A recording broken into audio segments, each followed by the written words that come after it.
Good afternoon. My name is Hwang. I'm a solutions architect at Cisco. Today I'm going to be talking about Cisco Science DMZ and then solution. So Science DMZ. Let me tell you a little bit about the Science DMZ. Science DMZ is architecture that is very prominent within the higher ed or research community. So I'm going to be talking about how ODR is being used. So you could think as a use case. And so second part of this presentation, we have a Booz and Hamilton, and they're going to talk about their security architecture that was originated from the Science DMZ architecture as a baseline. So the Science DMZ, the goal of the Science DMZ architecture is that if you have a large flow set, let's say elephant flow within the research community or campus customer perspective, you don't want to let it go through the 100 gig. Well, let's say you have a large flow, and then if you let it go through the firewall or IPS, that has been a problem because that's the kind of bottleneck. So if you drop some of the packets, then we started to see the performance dropping significantly. So Science DMZ 1.0, the architecture I call it 1.0, it came from the ESNet, and then in this diagram you could see, you have the campus and outside the firewall, and outside the firewall we create the DTN data transport node, and the data transport node directly connected to DMZ switch, typically OpenFlow switch, and then connected to router. The router has an ACL. So there was no the stateful firewall going on, but then you are able to send large flow without any hindrance because there's no TCP stateful devices like IPS or firewall.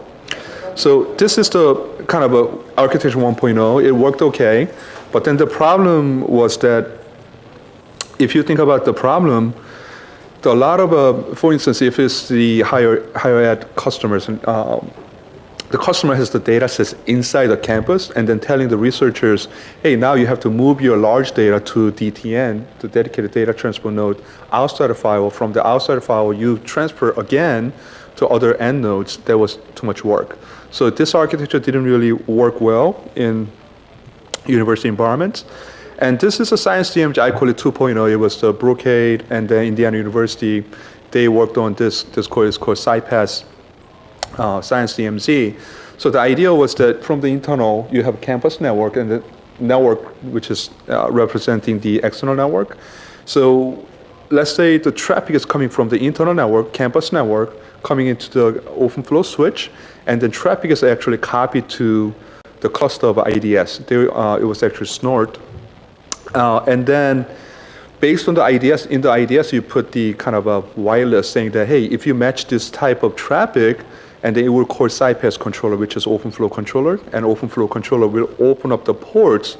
Well, it will program the flow, and then once it programs the flow, it will be like this.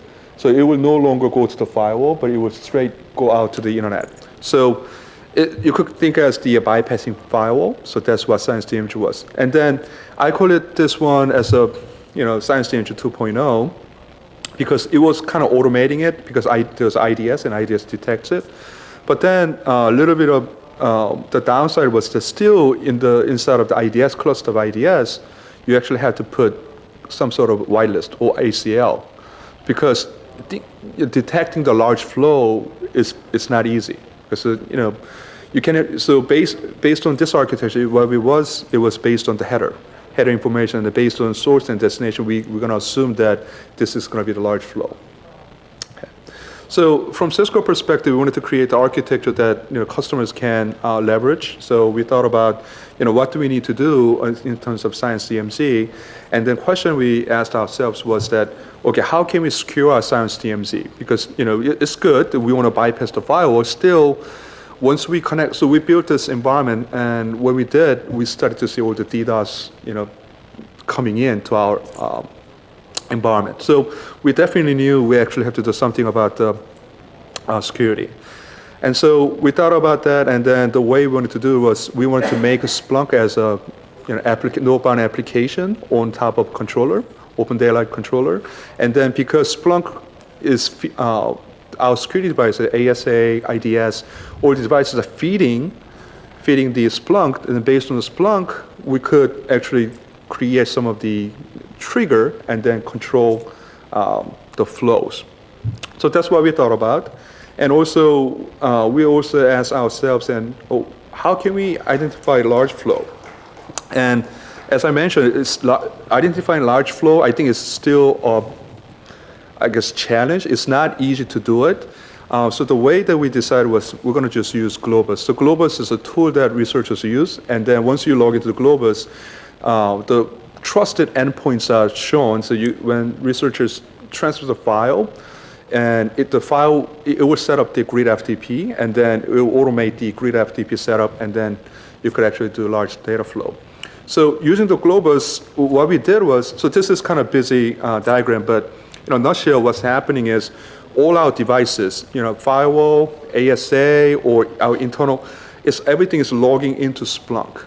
And then because ASA and all this, because we are logging on this Splunk, and then there are a lot of security alerts, and based on security alerts, we created the northbound application, and then calling the OpenDaylight, and from the OpenDaylight, we are configuring, in this diagram, we have AS9K, so we are configuring AS9K with the black cooling and then putting the ACL.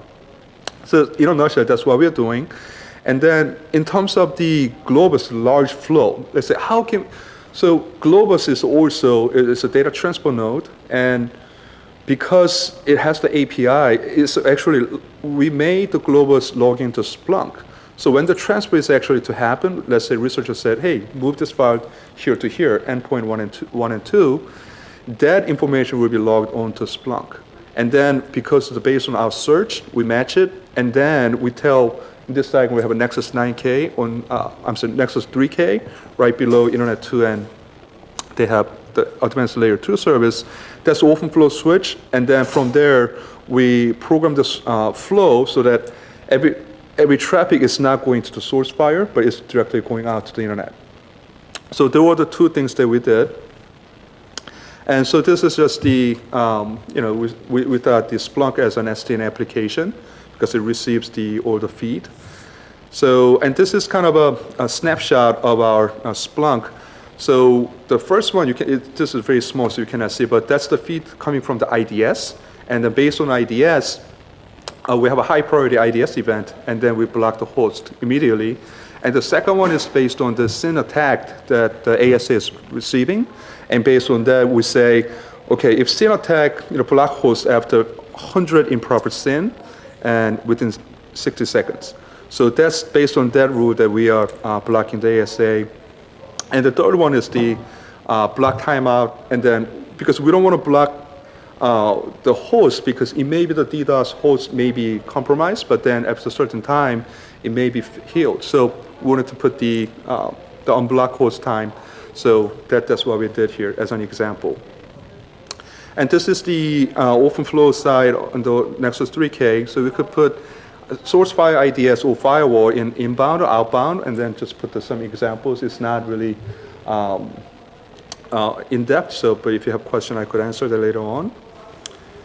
And so this is another thing that when we detected the DDoS from the Splunk, and we're controlling from the OpenDaylight perspective. OpenDaylight has many mechanisms to talk to AS9K router, and it has a BGP, and then we typically use netconf. So this has been 1 year old. So we did this demo at Cisco Live in 2015. So it's been around for a while. And so when we were using the controller, we thought, okay, we could use a BGP, but we just use the netconf and yang, and then netconf, and then put the CLI commands through that static route, and then we put the black holing using that. And this is a screenshot, and the customer loved our solution because number one reason was that if you create the security design, and the traditional idea was that you bypass the firewall, but then you really don't know who's actually using what is being bypassed. But because we are logging from the DTN, the data transport node, which is Globus, we actually know the user and amount of data actually transferred. And then based on that, how much is bypassed. So it was actually, in this diagram, we have the username, the top 10 Globus username, so my colleagues and myself. and then we know exactly how much they sent, but we could also figure it out what kind of data was being leaked out or things like that. So this has been received very well. And then lastly, so we talked about, so what's next? So from internally, we thought about our roadmap, and then TrustSec was something that we wanted to do, implement on the Science DMZ, which I haven't done it, but I'm working with other partners working on this. But the reason that with the TrustSec was, the benefit of TrustSec is you could pre-populate your policies already based on certain tags. And then now, when you match certain traffic, you just impose certain SG tag, and then based on the tag, the security is applied. So it was kind of it's much faster reaction to the security threat. So this is something we are working on. But unfortunately, when I was submitting this, I was working on it, but I didn't finish it. But this is on the roadmap. And I think I'm going to skip, and I'm going to give mic to Emre. Me, yep. Let me just give you.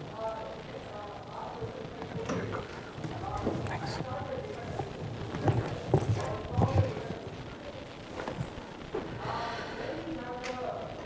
All right, so good afternoon, everyone. My name is Emre Ertekin, part of the Cyber Futures team of the Booz Allen Strategic Innovations Group. And I'm here today to talk a little bit about a proof of concept that we developed in partnership with Cisco around an SDN-based cybersecurity ecosystem.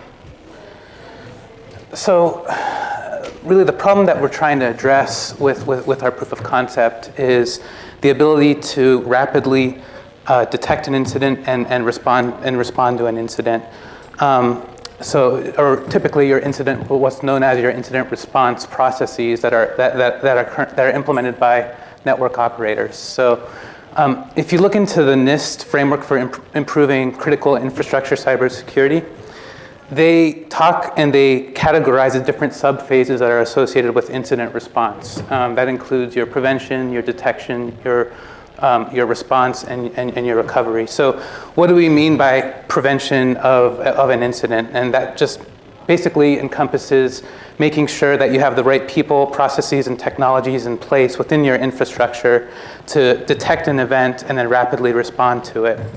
The detection phase is ensuring that, okay, if you have a SIM console, and then you're monitoring traffic that's coming into your infrastructure, that the rules are provisioned correctly, and ensuring that SIM basically flags any type of anomalous activities that are going on. Once that anomalous activity is flagged, you typically go and you perform incident triage, and then you actually engage your network forensics and malware forensics team to actually go and look into analyzing the incident, what happened with the incident, and then determining your initial course of response. And then you enter the last stage, your recovery stage, which includes your containment, eradication, and mitigation of your incident. So as you can tell, this entire process here, it's very manually intensive, and it requires a lot of human involvement. So for what we developed was this idea of our SDN-based cybersecurity ecosystem. And I'm going to move pretty rapidly through the slide, but we're happy to discuss this with anyone who wants to offline. But basically, you have your different threat actors that exist that launch different types of attacks on your infrastructure. The US CERT actually gives a good taxonomy of your different types of attack types. And once those attacks are launched on your infrastructure, you'll have different sensors within your infrastructure that provide telemetry information about the traffic that's coming into your network. And those sensors may be collecting statistics like net flow statistics, IPFix, or syslog data that is eventually fed into a SIM. From that SIM, you have a specific policy engine that goes and determines your appropriate response to that incident. And then through these controllers, you'll go and you'll implement those policies and those response actions. And so, again, we're looking to automate all of these components through this SDN-based cybersecurity ecosystem. So to do this initial proof of concept in partnership with Cisco, what we were looking at, as Tay mentioned earlier, was regarding addressing distributed denial of service attacks. And the reason why we chose, DDoS attacks have been around for a while, and there are different approaches to mitigating DDoS attacks. That could include, just simple provisioning of firewalls within your infrastructure, to implementing data scrubbers on premise within your local network, to doing an outsourced data scrubbing service to your DDoS service provider.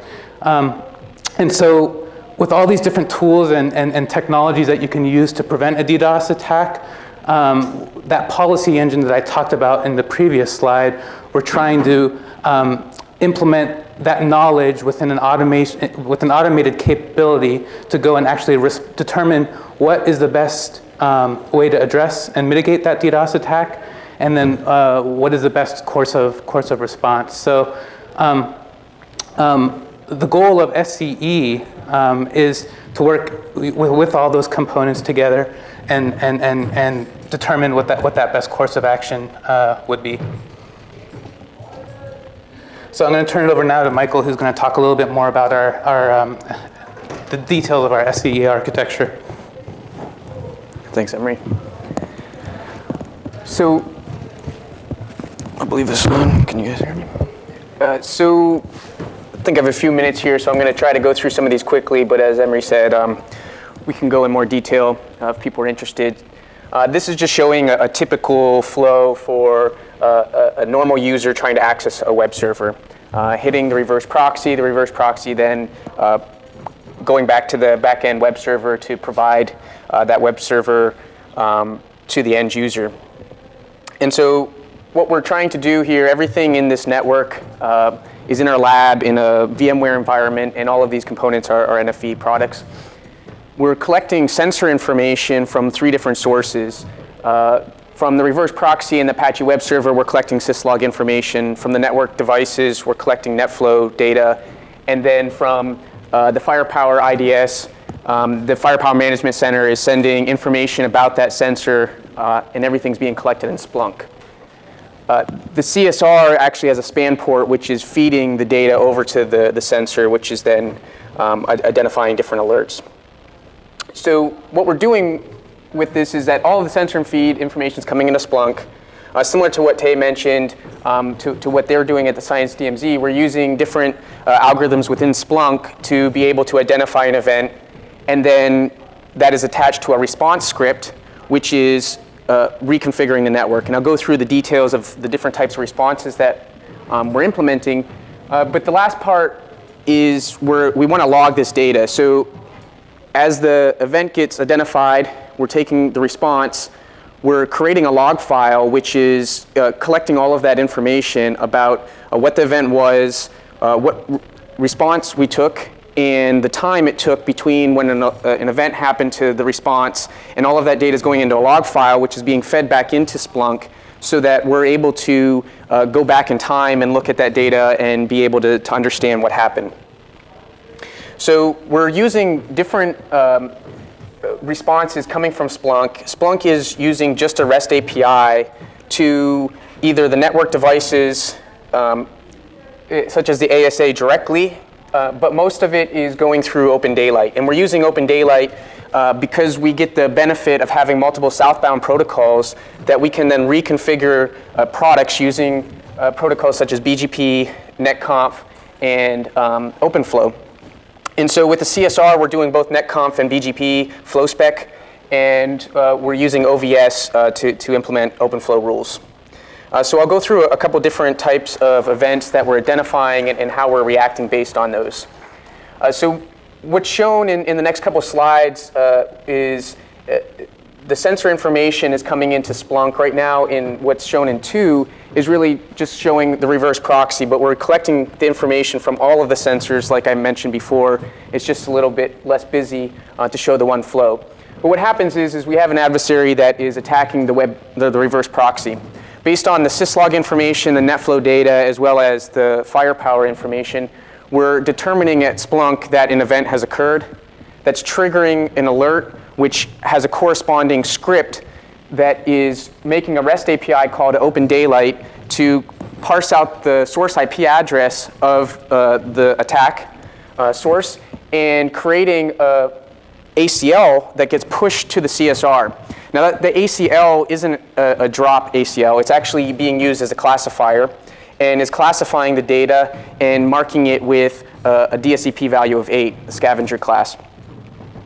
When that traffic gets to our open virtual switch, we have a flow rule already pre-provisioned that matches on that DSCP value and mirrors that traffic to a network forensic platform, but still delivers that traffic also to the reverse proxy. So we're actually just at this point doing further analysis because we've identified that this might be a malicious traffic, but we don't want to deny it yet.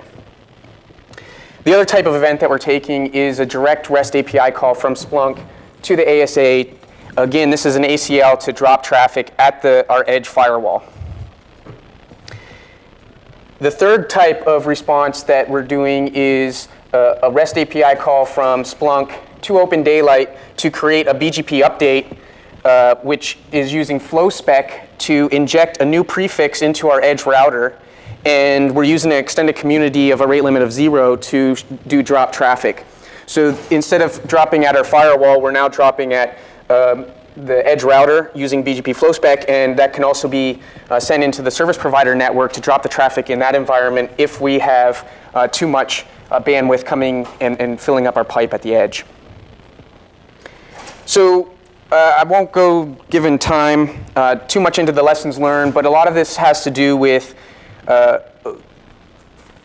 the protocols and interfaces that network devices are supporting today. So we've looked at a lot of different products and a lot of different capabilities, and there still is a lack of support for a lot of these protocols that we'd like to be able to use within OpenDaylight, such as netconf, Hwang. The only common thing is that everyone supports a proprietary-based CLI interface.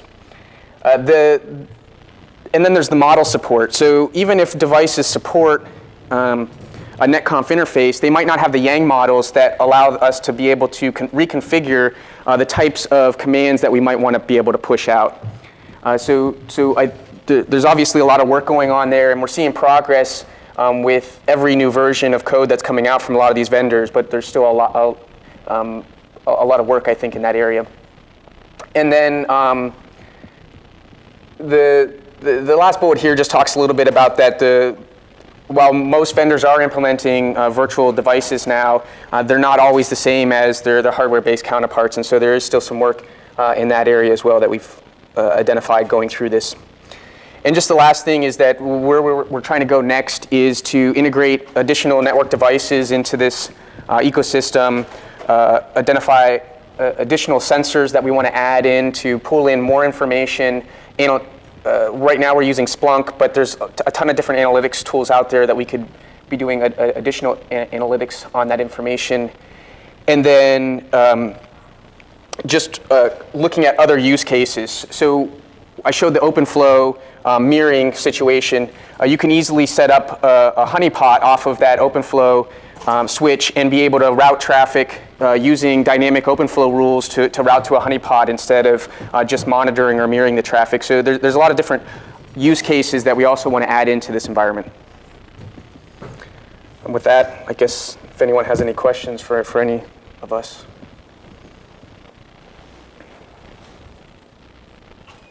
All right, thank you, Mayor.